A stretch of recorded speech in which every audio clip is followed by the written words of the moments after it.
నమస్తే. ఇన్నాళ్ళు నన్ను సపోర్ట్ చేస్తూ, ఎంకరేజ్ చేస్తూ మీ ప్రేమను నాకు అందిస్తున్న ప్రతి ఒక్కరికి కృతజ్ఞతలు. అలాగే ఈ వీడియో కూడా ఖచ్చితంగా మీకు ఉపయోగపడుతుంది. లైక్, షేర్ అండ్ సబ్స్క్రైబ్ చేసి మీ సపోర్ట్‌ని నాకు అందించండి. అలాగే ఈ వీడియో పట్ల మీకున్న అభిప్రాయాన్ని కామెంట్ సెక్షన్‌లో కామెంట్ చేసి తెలియజేయండి. ఇప్పుడు వీడియోని చూద్దాం. Hello guys, welcome to our channel. This is Teja. నమస్తే మేడం. నమస్తే తేజ.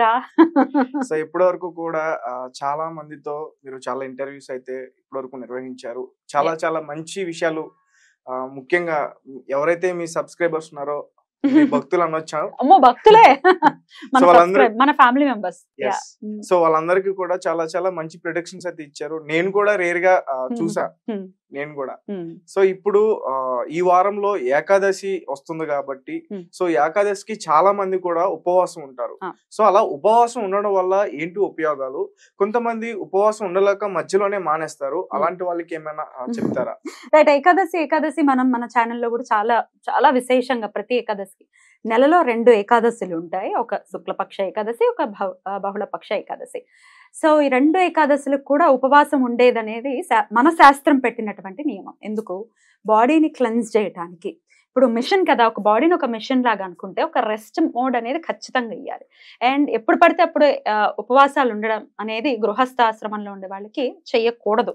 అంటే ఎప్పుడు పడితే అప్పుడు మనం అనుకున్నాం కదా అని, లేకపోతే ఈ వారం చేసేద్దాం, ఆ వారం చేసేద్దాం, చాలా మంది అనుకుంటారు. చేయటం వల్ల తప్ప ఒప్ప అనేది పక్కన పెడితే అసలు శాస్త్రం ఏం చెప్పింది అనేది ఆలోచిస్తే ఏకాదశికి మాత్రమే ఉపవాస దీక్షలు అనేవి ఖచ్చితంగా చెప్పింది. సో ఏకాదశి నాడు మనం ఉపవాసం కనుక ఉంటే బాడీకి రెస్ట్ ఇస్తే క్లెన్స్ అవుతుంది. బాడీ క్లెన్స్ అవుతే మళ్ళీ రీఛార్జ్ అవుతుంది.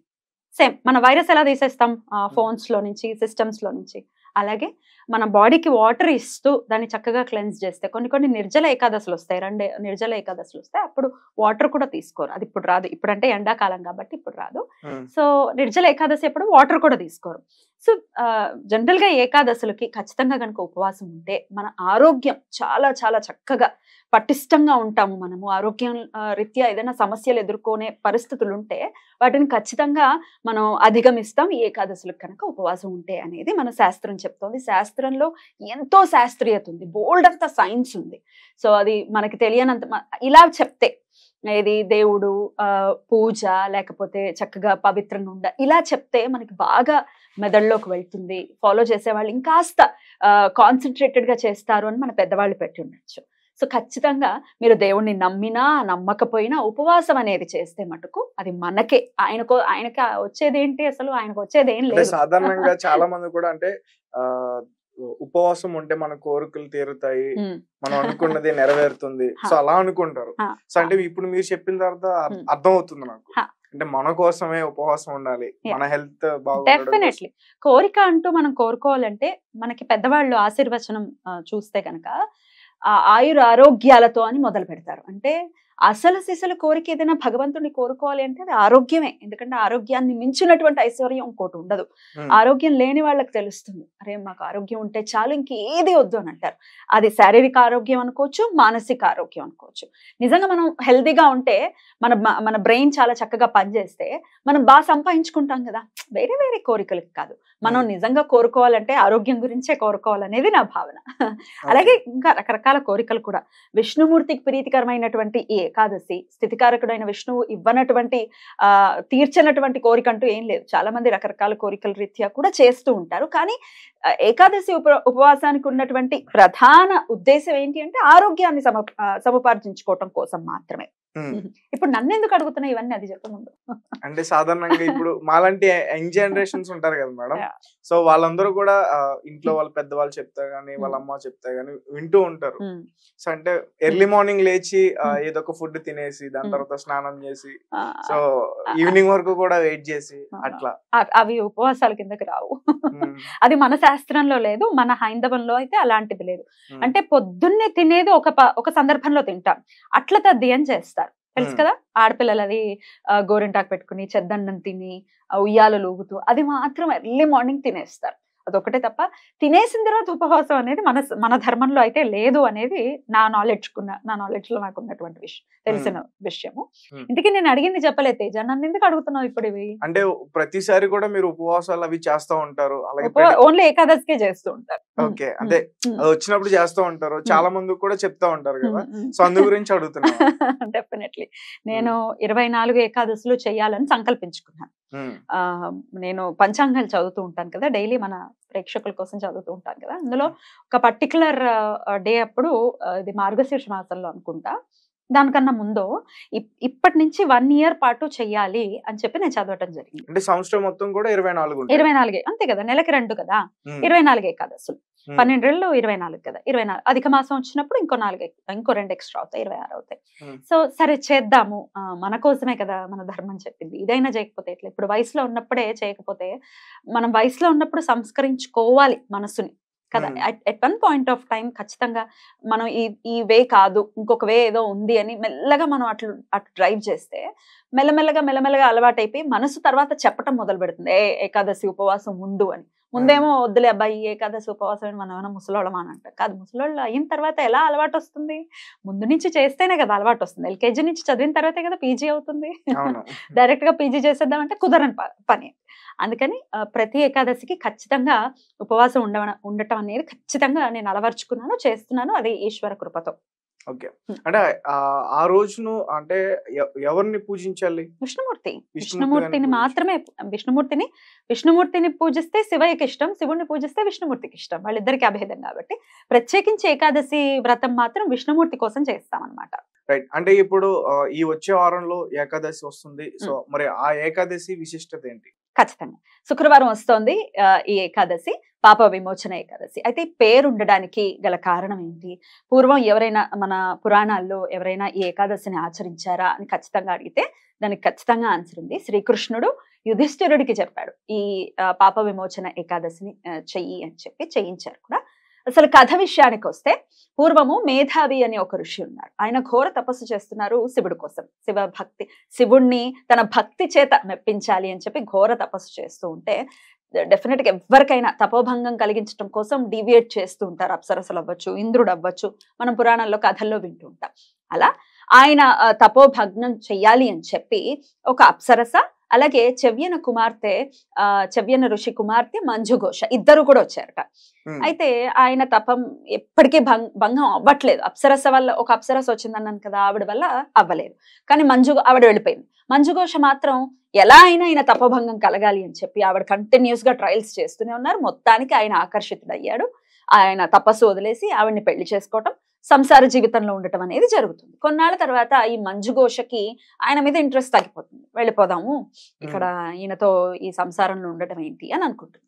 ఈ విషయం పసిగట్టిన మేధావి అనే ఋషి, అరే నన్నంత మోసం చేస్తావా, నిన్ను శపిస్తానని చెప్పి ఆమెని కురీపుని కమ్మని చెప్పి శపిస్తారట. ఆవిడ బాధపడుతూ ఉంటుంది, ఆయన బాధపడుతూ ఉంటారు. ఇద్దరు బాధపడుతున్నప్పుడు ఈ చెవ్యన, ఎవరు మంజుఘోష తండ్రి ఎవరైతే ఉన్నారో చెవ్యన మహర్షి, ఆయన వచ్చి నువ్వు ఏకాదశి చెయ్యి, ఏకాదశి వ్రతం ఆచరించినట్టయితే నీ పాపాలన్నీ ప్రక్షాళనై మళ్ళీ తిరిగి మీరు సంతోషంగా ఉంటారు అని చెప్తే ఇద్దరూ కూడా ఈ పాప విమోచన ఈ ఏకాదశిని ఫస్ట్ ఆచరించారు. వెంటనే వాళ్ళ పాపాలన్నీ కూడా ప్రక్షాళనై మళ్ళీ వాళ్ళు చాలా ఆనందంగా వాళ్ళ సంసార జీవితాన్ని మళ్ళీ సంసార జీవితంలోకి వెళ్ళారు అనేది కథనం అనమాట. అందుకని వాళ్ళ పాపాలు విమోచనం అయ్యాయి కాబట్టి దీని పేరు పాప విమోచని ఏకాదశి అని అప్పటి నుంచి పేరు స్థిరపడింది అనేది పురాణ కథనం. సో అలా ఈ ఏకాదశికి ఎవరైతే ఉపవాసం ఉంటారో భార్యాభర్తలు ఇరువురు కూడా డెఫినెట్ గా ఇవాళ రేపు మనం చూస్తున్నాం కదా, ఇద్దరికి సఖ్యతా లోపాలు అయితే ఖచ్చితంగా ఉన్నాయి. ఒకరి మాట ఒకరికి అర్థం కాదు, మిస్అండర్స్టాండింగ్స్ ఉన్నాయి, ఈగో ప్రాబ్లమ్స్ ఉన్నాయి, విడిపోవటమే అన్నిటికీ ఆన్సర్ అని అనుకుంటూ ఉన్నారు. ఒక్కొక్కరికి ఇద్దరికి ఒకే ఫీలింగ్ ఉండదు, ఒకరికి కలిసి ఉండాలని ఉంటుంది, పుట్టింట్లో వదిలేస్తారు, చాలా చాలా కేసెస్ ఉన్నాయి ఇట్లాంటివి. సో ఇద్దరికి సఖ్యత బాగా ఉండాలి, నా భర్త నా మాట వినాలి, లేకపోతే నా భార్య నాకు అనుకువగా ఉండాలి అని అనుకున్నప్పుడు ఖచ్చితంగా ఈ పాప విమోచన ఏకాదశి వ్రతాన్ని ఆచరించి, అంటే పొద్దు నుంచి ఉపవాసం ఉండి ఇద్దరు కూడా శ్రీ రమా సహిత సత్యనారాయణ స్వామి వ్రతాన్ని కనుక ఆచరిస్తే ఖచ్చితంగా సఖ్యతా లోపం అనేది పోయి ఇద్దరి మధ్య మంచి సఖ్యత వచ్చి చాలా ఆనందంగా ఉంటారు. ఓకే మేడం, ఆ కథ అయితే మాత్రం చాలా చక్కగా వివరించారు. మరి ఈ ఉపవాసాన్ని ఎలా పాటించాలి, ఎప్పుడు స్టార్ట్ చేయాలి? అయితే శుక్రవారం వస్తోంది కదా ఏకాదశి, ద్వాదశి ఘడియతో కలిసి ఉన్నటువంటి ఏకాదశినే చెయ్యాలి అనేది చెప్తూ ఉంటారు పెద్దవాళ్ళు. అయితే శుక్రవారం ఉంది ఏకాదశి, అయితే మనం గురువారం రాత్రి అంటే దశమి ఘడియల్లో ఖచ్చితంగా ఉపవాసం ఉండాలి. రేపు ఏకాదశి అనుకో, ముందు రోజు నైట్ మనం ఏదో టిఫిన్ చేసి ఉండాలి, మళ్ళీ అన్నాలు తినేయకుండా టిఫిన్ చేసి ఉండి మరునాడు మొత్తం రోజంతా ఏంటి మొత్తం డే అంతా కూడా ఉపవాసం ఉండాలి. ఏమైనా పళ్ళు లేకపోతే ఏదైనా జ్యూస్లు అలా తీసుకోవచ్చు, ఆరోగ్యం సహకరించిన వాళ్ళు ఏదైనా లఘువుగా ఏదైనా తినొచ్చు, ఏదైనా ఉప్పుడు పిండి లాంటిది ఏదైనా తినొచ్చు. కానీ ఉంటేనే చాలా మంచిది. చెప్పాను కదా ఇందాక, బాడీకి ఒక సిస్టమ్కి ఒక బ్రేక్ ఇవ్వాలి అని చెప్పి. అండ్ చాలా ఎప్పుడైతే మనం ఫుడ్ తినటం అనేది తినకుండా ఉంటామో మనసు చాలా స్టేబుల్గా ఉంటుంది. మనం ఏదైతే ఫుడ్ తింటామో డెఫినెట్ గా దాని ఇంపాక్ట్ మనసు మీద ఉంటుంది, కదిలిపోతూ ఉంటుంది, రకరకాల ఆలోచనలు వస్తుంటాయి. అందుకే సాత్విక ఆహారం చేయండి, భుజించండి అని చెప్తుంటారు. ఎందుకంటే సాత్విక ఆహారంలో అంత మనసుని కదిపేసేటటువంటి, ఇప్పుడు మసాలాలు ఉన్నాయి, ఒక్కోసారి కడుపు మంట వస్తుంది. కడుపు మంట వస్తే ఎంత ఇరిటేటింగ్ గా ఫీల్ అవుతూ ఉంటాం. ఏమో బాగున్నావా అంటే కూడా వేరేలాగా వినపడుతుంది. ఏంటి నన్ను బాగున్నావా అని కళ్ళు కనిపించలేదా అని అడుగుతాం, ఎందుకంటే లోపల ప్రాబ్లం ఉంది. అదే సాత్విక ఆహారం, మన పెరగన్నం తిన్నాం, చల్లగా కడుపులో ఉంది, లోపల అంతా బాగుంది, సిస్టమ్ అంతా బాగుంది. మనం ఒకవేళ వాళ్ళు వేరేలాగా మాట్లాడినా కూడా మనకు కరెక్ట్ గా అర్థమవుతుంది. ఒకవేళ అలా అన్నా కూడా మనం అర్థం చేసుకుంటాం కదా. అందుకని సాత్విక ఆహారమే తీసుకోండి అని చెప్తూ ఉంటారు మన పెద్దవాళ్ళు. ఎనీవేస్, ఇది మాత్రం మొత్తం రోజంతా కూడా ఉండి మరునాడు ఏదైతే ద్వాదశి ఘడియలు ఉన్నప్పుడు పారణ చేయాలి. పారణ అంటే నమలటం, ఏదో ఒకటి నమలటం అన్నమాట. సో పారణ చేసేటప్పుడు ముందుగా మర్నాడే కాబట్టి, మర్నాడు ఈ ఏకాదశికి అయితే మర్నాడు ఉదయం 8:35 ద్వాదశి పారణ ఉంది కాబట్టి, ద్వాదశి ఉంది కాబట్టి ఆ సమయంలో పారణ చేయాలంటే పొద్దున్నే లేచేసి చక్కగా షడ్రసోపేతమైనటువంటి వీలైతే బోళ్ళని రకాలన్నీ వండుకుని ముందు స్వామికి ప్రసాదం పెట్టి ఆ తర్వాత మనం స్వీకరించటం కంటే ముందు ఇంకా ఓపిక ఉంది అంటే ఎవరికైనా అన్నం పెట్టి, లేకపోతే గుళ్ళోనో ఎక్కడైనా యాచకులకు కానీ ఎవరికైనా అన్నం పెట్టి మనం స్వీకరించడం అనేది చేస్తే అక్కడితో మన ఏకాదశి వ్రతం పూర్తవుతుంది అనేది నేను విన్నాను. ఇలా చెయ్యాలి. ఎలా అనిపించింది? చాలా బాగా అనిపించింది. చేయాలనిపిస్తోంది నీకు కూడా? చేయాలనిపిస్తుంది. నిజంగా చెప్పు. నిజంగా చేయాలనిపిస్తుంది. మరి మొదలు పెడతావా? మొదలు వచ్చే వారం నుంచే స్టార్ట్ చేస్తాం. వచ్చే శుక్రవారం నుంచి. అంటే ఎవరి కోసమో ఏంటి దేవుళ్ళు ఏంటి ఇవన్నీ కాకుండా మన కోసం మన పిల్లలకి అలవాటు చేయాలి. మనం ఏం చెప్పినట్టుగానే నా బాడీకి ఒక రోజు రెస్ట్ ఇవ్వాలని చెప్పి. Very good. ఇద్దాము, అలవాటు చేసుకుందాము. ఇట్లాంటి అలవాట్లు డెఫినెట్ గా మనల్ని ఒక రైట్ పాత్ లో నడిపిస్తాయి. డెఫినెట్ గా ఆధ్యాత్మికంగా దాన్ని అనుసంధానం చేసి మన పెద్దవాళ్ళు పెట్టారు కాబట్టి ఒక రైట్ పాత్ లోకి నడిపిస్తాయి. డెఫినెట్ గా అలవాటు చేసుకుందాం. ఇప్పటిదాకా అలవాటు లేకపోతే ఇప్పటి నుంచి అయినా స్టార్ట్ చేద్దాం. ఎనీవేస్, నాకైతే చాలా హ్యాపీగా అనిపించింది ఇవన్నీ చెప్పడం. Okay madam, thank you so much. Thank you so much. నమస్తే. నమస్తే.